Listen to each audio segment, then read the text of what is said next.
In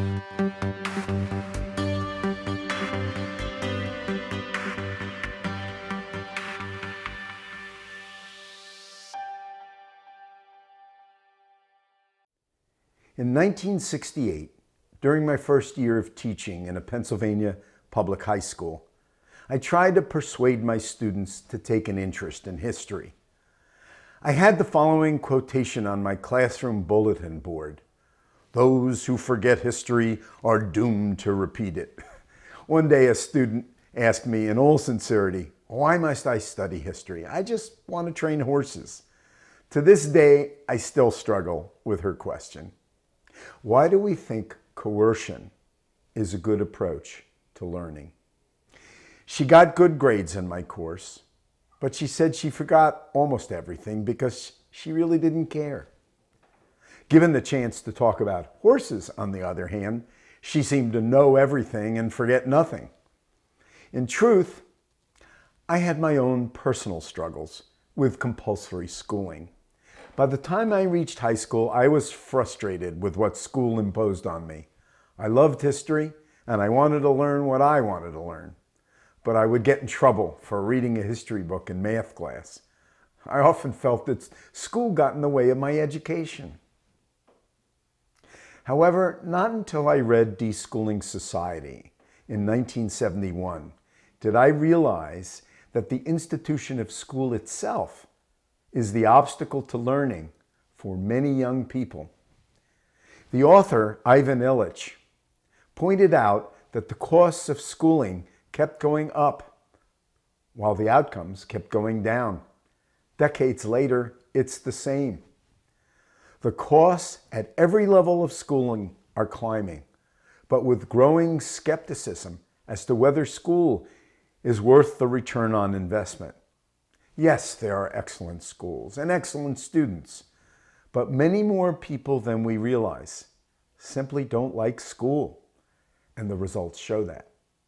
If schools fail to meet the needs of many students, why do they still have a monopoly on the resources and goodwill available for education in our society? We have come to confuse learning with schooling. Learning is now measured by the number of years in school and the number of diplomas collected.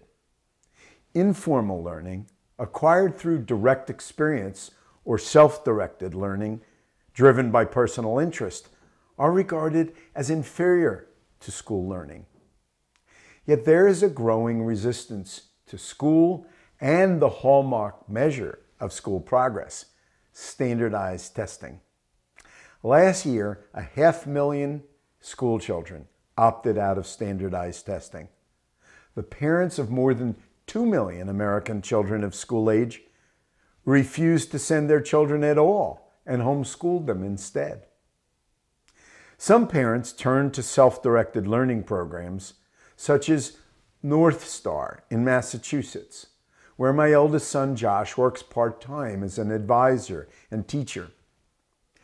Ever since I read about the concept of deschooling, I wondered what it might look like in practice. Ken Danford, a former middle school teacher, founded North Star in 1996 to assist teenagers who wanted to leave school and to give them a place where they could learn in their own way. Danford is against compulsory schooling, not schools themselves. His own children chose the more conventional path of schooling. But Danford's North Star program has demonstrated that many young people who hate school still want to learn.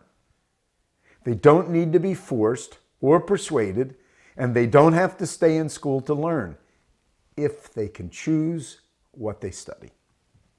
Voluntary classes and the absence of tests encourage young people to rely on their own self-motivation. Adults assist young people as facilitators, not dictators, whose role is to make possible rather than make sure.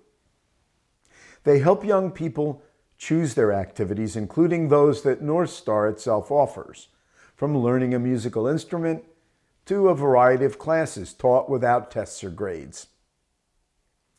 I heard one of North Star's former learners speak about how, despite hating high school, he started to attend community college classes because he chose to do so. Without ever having graduated high school, he went on to graduate from college, as do many North Star kids, because he chose to do so.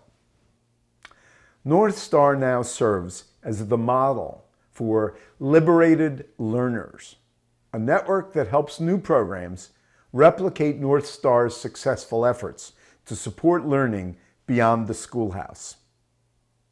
Author James Herndon once suggested that freedom of education in Western democracies will eventually come to pass, like freedom of religion. He said, "There's no law anymore that people must go to church. So many people don't, while others do." Eventually, our society must recognize the simple truth in North Star's slogan: learning is natural. School is optional.